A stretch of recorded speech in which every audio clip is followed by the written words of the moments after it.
జనరల్గా ప్రజలను పరిపాలించే నాయకులు ఎవరైనా సరే వాళ్ళ వల్ల పదే పదే తప్పులు జరుగుతుంటే, ప్రజలు ఇబ్బంది పడుతుంటే, ప్రజలు చనిపోతుంటే దాని నుంచి గుణపాఠం నేర్చుకొని మళ్ళీ అవి రిపీట్ కాకుండా పాలన సాగించాలి. దాదాపు ఎవరైనా ఇదే చేయడానికి ప్రయత్నం చేస్తుంటారు. కానీ మన చంద్రబాబు నాయుడు మాత్రం అవేమీ అతనికి అవసరం లేదు. అతనికి కావాల్సింది ఎల్లో మీడియా ఉన్నది కాబట్టి ప్రజలను ఎంత వంచినా, ఎన్ని తప్పులు చేసినా, ప్రజలను పట్టించుకోకున్నా, ప్రజలు చనిపోతున్నా అవేమి అతనికి పట్టవు. ఎందుకంటే ఎల్లో మీడియా ఉన్నది కదా.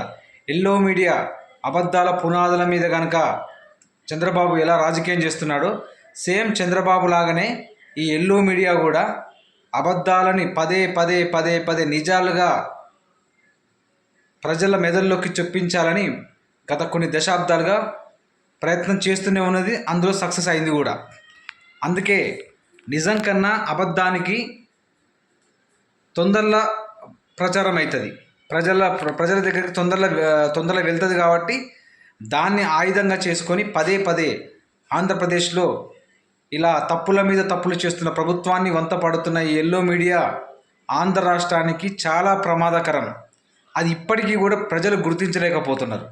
అంటే అందరని కాదు, ముఖ్యంగా టీడీపీకి కొమ్ము కాసే కొన్ని వర్గాలు కానీ, కొంతమంది మేధావులు కానీ ఇంకా కూడా రాష్ట్రం ఏమేమి నష్టపోతుందో, రాష్ట్రం సంక్షేమ అభివృద్ధి విషయంలో ఎంత దారుణంగా నష్టపోయింది, రీసెంట్గా జిఎస్టీ వసూల్లో రాష్ట్ర పరిస్థితి ఎంత అధ్వానంగా తయారైంది, ఎక్కడ చూసినా హత్యలు, అత్యాచారాలు, నకిలీ సారా, కుంభకోణాలు, ఇసుక మాఫియా, పేకాట క్లబ్బులు తప్పిస్తే ప్రజలకి ఒక మంచి పరిపాలన ఇచ్చిన లక్షణం ఈ చంద్రబాబు నాయుడుకి చరిత్రలో ఎప్పుడూ లేదు.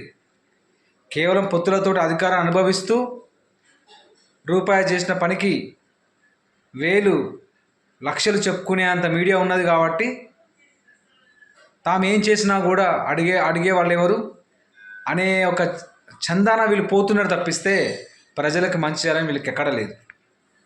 అరే ఎన్ని సంఘటనలు రాష్ట్రంలో జరుగుతున్నా, ఒక పక్కన గుడులలో గడిచిన 8 నెలల కాలంలో 3 పెద్ద ఇన్సిడెంట్ జరిగినా కూడా ఇప్పటివరకు గుణపాఠం నేర్చుకోలేదు. పైనంగా మళ్ళా ప్రతిపక్ష పార్టీలు కనుక విమర్శిస్తే శివరాజకీయం అంటారు. అంటే మనుషులు శవాలను తయారు చేసే కేంద్రం లెక్క తయారైంది ఈ కూటమి గవర్నమెంట్. ఇంకా కూడా సిగ్గు లేకుండా ఒత్తాసు పలుకుతున్న కొంతమందికి ఇకనైనా కనివిప్పు కలగాలి.